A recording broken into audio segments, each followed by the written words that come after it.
I was on a coaching session with a female client of mine recently, and she was talking about Thanksgiving and how basically the guys were all just sitting there watching football while they did all the food, the prep, the dishes, everything. And I talked about how you and I spent 2 hours doing dishes together to contribute, and how I'm never going to be the guy who's just kind of sitting on the couch watching football while everyone else works around me. It's just not who I am.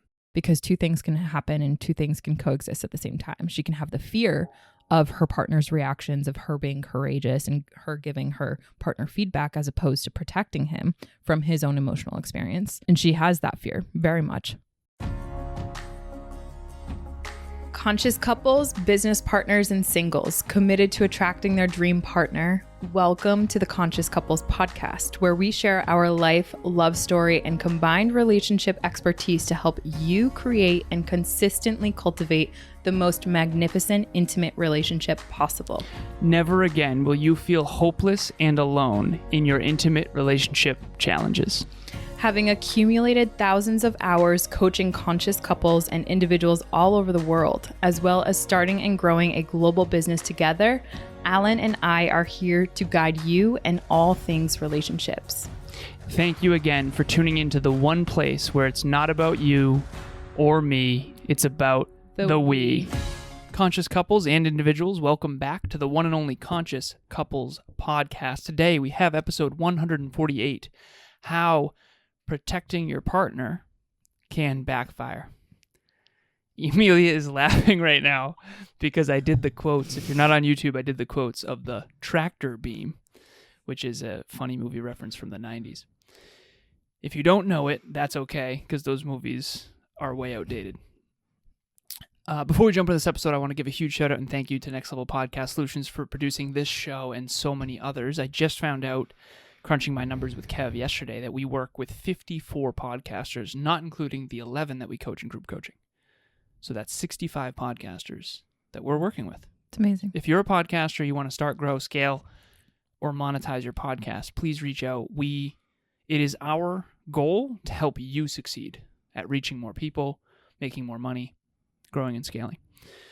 As always, sweetheart, what is your intention for this episode? My intention is for our listeners to understand how harmful protective coping mechanisms, especially applying those in your partner and in your partnership, how those can actually destroy your relationship and build massive resentment and contempt. What is the resentment formula is project, expect, resent. So I project onto Emilia that she should know her numbers. Then I expect her to know her numbers. And then I resent her when she doesn't. That's the formula you don't ever want to do. And that was a hypothetical. I don't do that. So to get us in this episode, I was on a call with a client recently, and she is coaching with me at Evolve Ventures one-on-one bi-weekly. And so every other week I see her, and obviously keeping this anonymous, but it's relevant for us because it's all about a conversation around her and her partner. And what she's really working on with me is establishing boundaries and making sure that she's asserting them confidently and making sure that there's no gaslighting happening in her partnership. Now, why I wanted to bring this example into this episode and talk with you about it, honey, is because we see this all the time with partners. And it is so, I would say, inherent for us to go into a protective type mentality when it comes to our partners, especially when they need to grow. So one of our episodes, I'm sorry to interrupt you, but one of our episodes recently, I don't know if it was the last one or the one before, we talked about the 4 types of dyadic coping. Mm-hmm. And the 4th one is protective dyadic coping. Yes. Okay. Yep. And so in this call with her, she had essentially communicated with me that one of her biggest fears, because they share a child together, one of her biggest fears is giving her partner actual feedback because of how he's going to explode, right? She has a deep deep feeling and a lot of data to support that every time that she tries to give her partner feedback, for example, hey, honey, like I really need to make sure that you are on top of your finances because it's really impacting us and we're struggling to even afford paying for our child's haircut. And sharing that type of feedback, or even feedback like, are you sure you're going to remember to pay this rent? Or are you sure you're going to remember to do X, Y, and Z? That one little supporting type of feedback to her partner launched pretty much a bomb in their relationship, where there was a whole giant freak out on his end. And because she's had a ton of experiences like that, which were literally just to try to make sure that her family's on point with paying bills, financials, making sure that their kid can get taken care of, she has a ton of experiences of her partner just popping off with a little bit of feedback like that she's come to me and said, Emilia, I'm really struggling when it comes to asserting these boundaries and keeping these, because I know if I'm going to say anything, my partner is just going to freak out. And so what we got into in that call is that she is protecting her partner from his own feelings and from the feedback that he really needs to receive in order to recognize what is actually happening in their relationship. And the truth of the matter is he's not into growth at all. He's not into personal development. He's incredibly insecure and he's very arrogant. And though he might be for their family, when you look at the actions and peel that back, he's really struggling and he's getting in his own way. And so this client, like many people, slip into this protective dyadic coping where they're shielding their partner from the growth that they absolutely need. And the deeper root underneath that is because they're fearful of what's going to happen in their relationship if they do provide feedback. We've done episodes in the past where a lot of female clients, particularly, but in both cases, mostly female, the one partner feels like they're walking on eggshells. And really what that comes down to is if you have a partner with a fixed mindset who doesn't believe in themselves, who avoids feedback, who doesn't want to look bad, and they don't. So if you are out there watching or listening to this and you've ever been in a position with anyone, friend, family member, intimate partner, where you're basically not bringing something up out of fear of the other person lashing out or exploding or getting stuck in shame or whatever it might be, you are basically doing protective dyadic coping. Yeah. And so that's where we need to inject courage. Because if this partner that you're referring to never brings this up, nothing's going to change. That's what I shared with her. And unfortunately, for people who experience this in their relationship where they have brought feedback up or they have said an off comment that was in attempts to be supportive of their partner, just because of the lack of emotional regulation that exists within their partner, it brings a lot of fear into the relationship. And so there's two elements of protective dyadic coping that actually does exist that we didn't get into in the last episode. And I broke it down for her. The protective dyadic coping is what she was displaying was to try to protect the family from being disrupted out of his issues. The second type of protective coping, it's not necessarily dyadic, it's just singular. It's a self-protective mechanism that she's deploying to try to keep her emotions safe, because she doesn't have psychological safety with her partner. She on purpose doesn't bring things up because not only is she walking on eggshells, but that relationship will actually lash back and hurt her in the deepest areas and poke her deepest exiles and wounds. And that's just ultimately not fair. So what happens when you have relationships and one partner who maybe is growth oriented and trying to protect the we, and then also trying to protect the me, it ends up becoming a really entangled and ensnared type relationship where not only are you walking on eggshells, but you're constantly having to battle the gaslighting that comes into your relationship and just operating and trying to grow. But ultimately, the change doesn't happen when protective mechanisms are strictly deployed. Or the person who's too fearful to bring these things up basically takes on all the burden themselves, does the finances themselves, and tries to find these other ways to handle it. Like, I'll grab money, put it in a separate bank account without him knowing to try to buy haircuts and diapers and whatever. Yeah. And so if you're out there right now watching or listening to this, usually it requires courage. A tremendous amount of courage. What do you recommend to this? So what I shared with her, ultimately what we got down to is her belief system at the deep core wound of why this enabling behavior is happening, aka why she's not coming to the surface with this courage. She's done better than she ever has before, but she needs to do more for sure. And what it got down to was a core belief that her needs are less important than her partner's.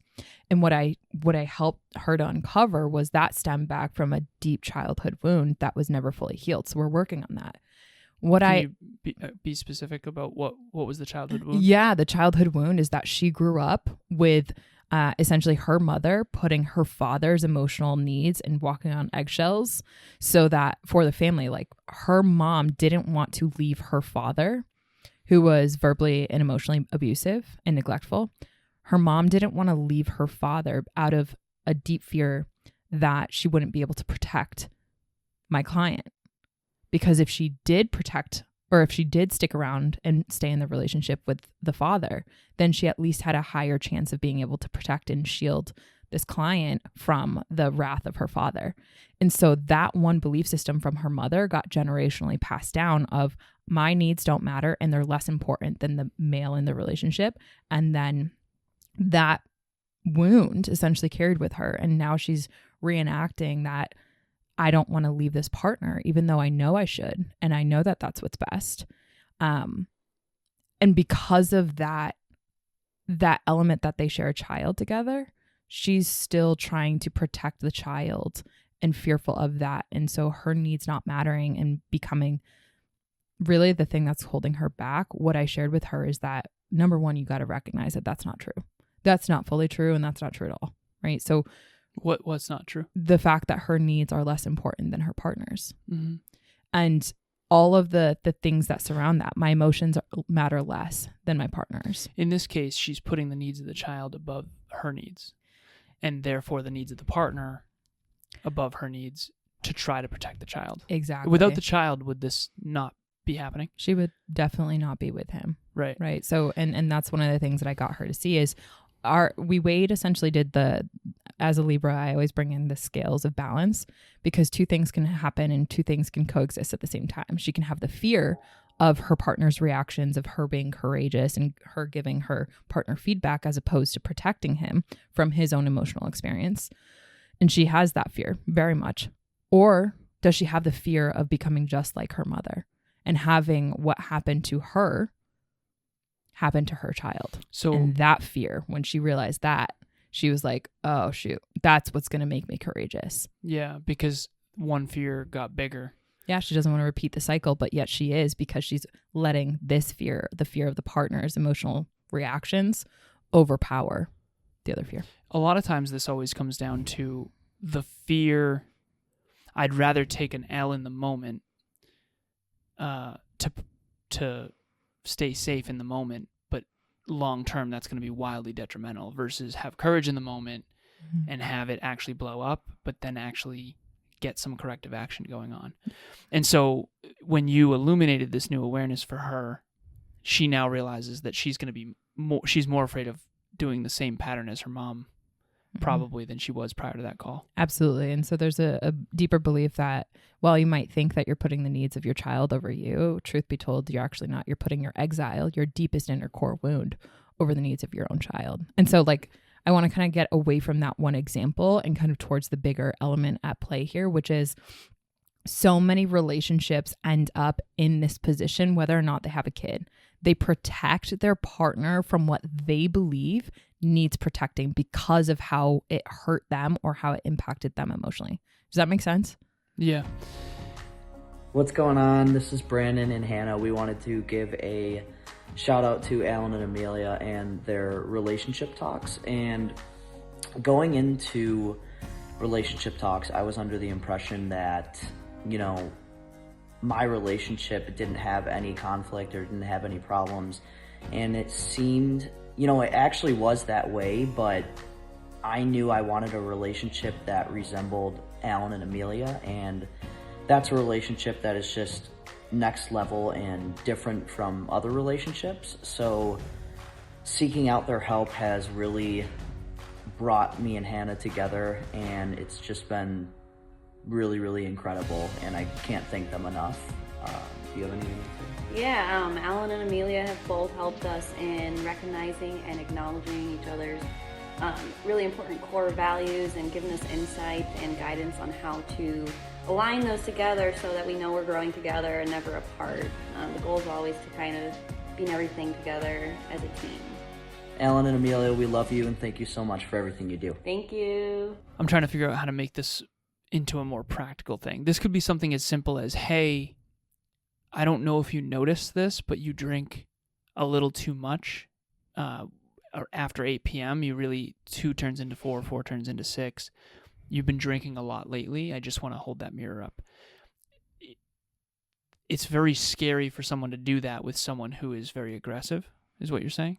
Absolutely, but not even someone who's that aggressive. What I'm sharing is that there are narratives and stories that happen in our head of how things will go when we give feedback. But here's the thing, it's only based off of all of our past experience. Now, is it probable that all of our past experience indicates what will actually happen? So if, for example, if you have a partner that does drink so much and every time you mention it, they blow up at you, is it more probable that they're going to blow up if you happen to mention or give them feedback? Yes, that's more probable. However, there is a little glimmer in this, which is you're not 100% certain if they're into growth and if they say they want to grow with you, that there is a small percentage that they actually could receive the feedback. And that narrative that we're playing on how our partners are going to respond prevents that partner from ever getting feedback. Because what we end up doing in that narrative is we magnify, right? This is a cognitive distortion. We magnify and catastrophize. So we magnify all the little details that tell us that the way in which we're going to give feedback, it's going to come down to how my partner blows up at me. And we minimize any tiny glimmer that our partner actually might be open to receiving that feedback. And then we catastrophize what's going to happen after. And that is why courage and vulnerability more often than not does not exist when it comes to sharing our innermost feelings and the impact that our partner has on us. A lot of couples don't actually share the deep behind the scenes of, hey babe, what you did last night really impacted me. And that takes a tremendous amount of courage and vulnerability because of the fact that the narratives inside our head think that we know how our partner is going to respond. And while that may be true in some cases, it's not true in all. So really what this is walking on eggshells, not giving feedback, putting a Band-Aid on it, brushing it under the rug, and then nothing changes and it gets worse, not better, versus actually confronting it. And worst case scenario, yes, you and your partner do break up, but you're still in a better spot than living in a relationship that can't improve.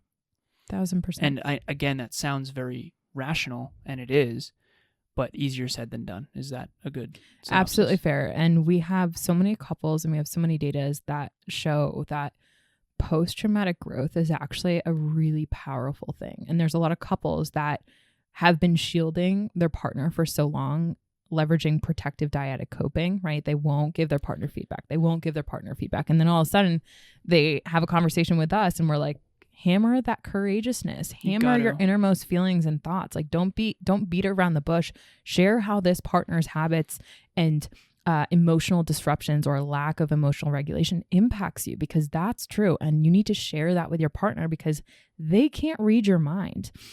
So when you turn up the courage dial, when you turn up that vulnerability dial, you'll actually be able to see how your partner wants to respond to that. If they're aware of how it actually impacts you on the deepest levels, more often than not, people will transform because of the pain and that traumatic experience of, oh my God, I'm actually going to lose my partner if I do not change, because now she or he has said it very explicitly what my drinking has done to the relationship and how when I drink, it makes her feel unsafe or whatever it is, right? Like that impact you can't argue with. And that can create a post-traumatic growth, which is actually very beneficial for a relationship. I was on a coaching session with a female client of mine recently, and she was talking about Thanksgiving and how basically the guys were all just sitting there watching football while they did all the food, the prep, the dishes, everything. And I talked about how you and I spent 2 hours doing dishes together to contribute, and how I'm never going to be the guy who's just kind of sitting on the couch watching football while everyone else works around me. It's just not who I am. And one of the cool things about leading by example is that made her question, okay, why am I okay with that? And I said something along the lines of, Emilia has illuminated for me how ridiculous that is. And it's so obvious to me now that for some reason it's just totally normal to have men just sit there and watch football while the women do all the work. Yeah, how is that ever okay? It's not. And we've talked about fair play, the documentary, all this different stuff. And so me saying, just my true feelings in that coaching session of, I think that's ridiculous. And I would never do that. I wasn't even like that before you and I. I want to contribute. I want to help. I don't think it makes, I don't want just, do Give me another things. beer. Yeah, give me another. When's the turkey ready? Yes. Like, exactly. go after. Yeah. Can you get it to crisp 74 degrees for me, please? Oh, this is too dry. Yeah. But ultimately, holding that up to show her how ridiculous I actually think that is, helped her go, why am I okay with that? And someone like Emilia would never be okay with that. Why am I okay with that? And it helped her go, wait a minute, I'm not okay with that. And so now she's going to talk to her husband and say, hey, have you ever noticed how every Thanksgiving you kind of sit on your ass and everyone just does everything for you? Yay. And now he's going to transform because he's a wonderful person. Yeah. Like, he's going to transform. He just might be that dumb. He just doesn't get it. And I don't mean that dumb against him. I mean, unaware. He might not know. He might actually not think about it because it's so normal and so normalized. And so if you want an extraordinary relationship, you're going to have to recognize these things that are so not okay. And you're going to have the courage to actually share them. And there is a possibility that the relationship gets worse. But more times than you probably think, due to the catastrophization, it will probably get better. And here's the deal. You're going to see your partner's true colors. Yeah. If you come to your partner and say, hey, by the way, I think it's a little unreasonable that all of us are cooking and cleaning and doing all this while you sit there and watch football and yell at the TV, if they lash out at you for that, there's their true colors. Yeah. And it's time for a new partner. Or if you literally, on this element too, if you actually share your innermost feelings of how that actually made, like the impact that it is on you. Like, hey, have you ever noticed every Thanksgiving, this is what happens in the kitchen where we're doing this and you guys are sitting on your butts asking for beers. That actually really impacts me. And I feel really hurt when I recognize that I'm over here slaving away for all of us and I barely even get a thank you. Not only that, but I feel unsupportive. I feel incredibly underappreciated, right? If you can share those innermost feelings, you're likely to not activate the stress response as opposed to where you share what you think. I would highly suggest sharing the feelings, aka the impact, and then the thoughts that you might have or beliefs. How it makes you feel. Yeah, because your partner might actually really care about your feelings, but if you just start with a think, like, don't you think this is ridiculous? Like, starting with that will activate your partner. And yes, that's their true colors. Of it will where activate fight, flight, fawn, or freeze. Exactly. Essentially. More often than fight. And if your partner really does care about you and love you, at very minimum, they're going to take that into consideration and then decide how to move forward. Exactly. And that's, I mean, if you can't learn how to do that, you will grow apart inevitably. Mm-hmm. You'll either lose yourself or you'll grow apart and then eventually break up, which the point of this podcast, just to bring it home here, is to help you flourish in your intimate relationship. Mm. That is the goal, to grow together, not apart. And if you can't give consistent feedback, I always talk about the infinity symbol. Yep, Usually, feedback. The infinity symbol is I give Emilia feedback, and then she gives me feedback, and then I give her feedback, and then she gives me feedback, and I see an infinity symbol. An infinity symbol where the two me's create this amazing we, and we have a magnificent relationship that is growing and evolving together because we are consistently humble, courageous, and vulnerable. And so that's what every episode comes down to is you have to be able to sit in the uncomfortable conversation in the moment for a greater, bigger, better, brighter future. Mm-hmm. Otherwise, you're going to inevitably grow apart, and then that's going to snap eventually, and the whole Jenga tower is going to come down. Mm-hmm. And the very last thing is, when you do bring this up, if they are really treating you unjustly or lashing out or whatever, well, now you have more data of who your partner really is. And you can show them that mirror. Like, in this moment right now, you're being super defensive, honey. And it feels really hurtful to hear that, right? Saying something like that is a great opportunity. And even if you try your best to do that and that doesn't go well, now you know who your partner is and you can leave them. Yeah, you're not blindsided and you're pretending like there's some greatness from God that dropped out of the sky. Exactly. And you'll see your partner more accurately. They're going to show their true colors. They're either going to show, holy crap, that was actually really emotionally mature and they handled that super well. Or you're going to see, oh, my partner, kind of sucks. They need some help. And they need some serious help. In which case, Relationship Talks Coaching if your partner is on the other end, don't reach out. No, I'm kidding. We are here to help. Seriously, I'm playful. Emilia and I, you and your partner, or just you, uncovering the root causes of why you and your partner are not working as a team and are not able to build your goals and dreams together. It's relationship insurance. If you could guarantee with very high probability that you and your partner succeed long-term and flourish, would you do it? That's what Relationship Talks coaching is designed for. We have a hybrid model where I coach the male, she coaches the female. We also have bi-weekly, monthly, and weekly coaching. Please reach out. The first one is free. Just give it a taste test, see if you like it. And at the end of the day, there's no question that you and your partner will transform. Yeah, it was really amazing. We had a Relationship Talks coaching couple this morning, and Alan leaning into his genius zone. And on some calls, I lean into my genius zones. And just the mix of that is extraordinary. And so speaking of that and the mix of that, our next Relationship Talks event, which is event number 42, is how to align you and your partner's goals for 2025. It was really cool. Earlier this morning, we had done that with a couple and just seeing them unlock, because your goals are possible. And for anyone listening to this, your goals are absolutely possible, and they're possible for you, and they're freaking worth it. So in 2025, do things different.